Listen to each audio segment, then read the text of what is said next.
ሩትዬ ዛሬ ደግሞ እንግዲህ በዓሉን ለማክበር እንደዚህ ፍሽ ብላ ለጥምቀት ያልሆነ ቀሚስ ይበጣጠስ ይባላል እና ቀሚሷን ገጭ አርጋበት መታለች ማለት ነው። እንኳን አደረሳችሁ ለጥምቀት በዓል ማለት ነው። የኔ ውድና ወርቅ የሆናችሁ ቤተሰቦች በዓሉን እንዴት እያከበራችሁ ነው? እኛ የመዳም ቅመሞች እንግዲህ ያው ላይቭ ላይ እየተከታተልን ቲክቶክ ላይ እየተከታተልን በዓላችን እያከበርን እንገኛለን። ኢትዮጵያ ላይ ያላችሁም የቦታው ያላችሁ እንኳን አደረሳችሁ እላችኋለሁ ማለት ነው።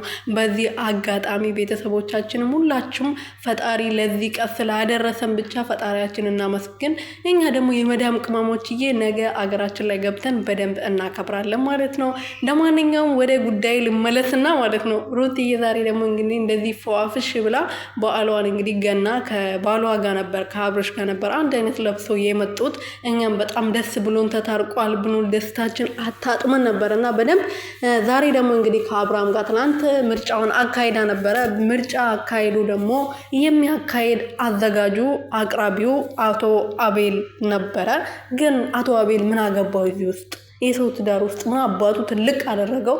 ማን ነው እሱን ያ ምርጫ አካሄድ ማን ነው የመረጠው? ማን ነው የሾመው ነው? እናንተ ሾማችሁታል። ሩቲ ሾመዋለች፣ አብርሽ ይሆናል ግን እዚህ ውስጥ አያገባውም ሲጀመር ማለት ነው። እና ለማንኛውም እኔ ወደ ዛሬው ጉዳይ ልመለስና ሩትዬ ደግሞ እንግዲህ የሁሉን ነገር ትታለች፣ የራሷን ህይወት ጀምራለች፣ የራሷን ላይፍ ጀምራለች።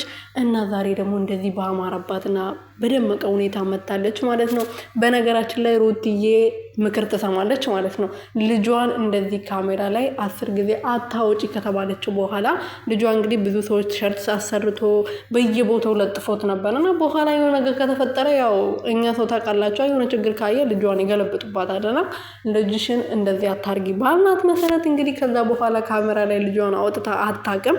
ጥሩ ነገር ነው ያደረገችው። ዛሬ ግን ያው ሽፍን አድርገው ልጇን እዛ አንድ አይነት ለብሶ ቢመጡ ደስ ይለን ነበረ።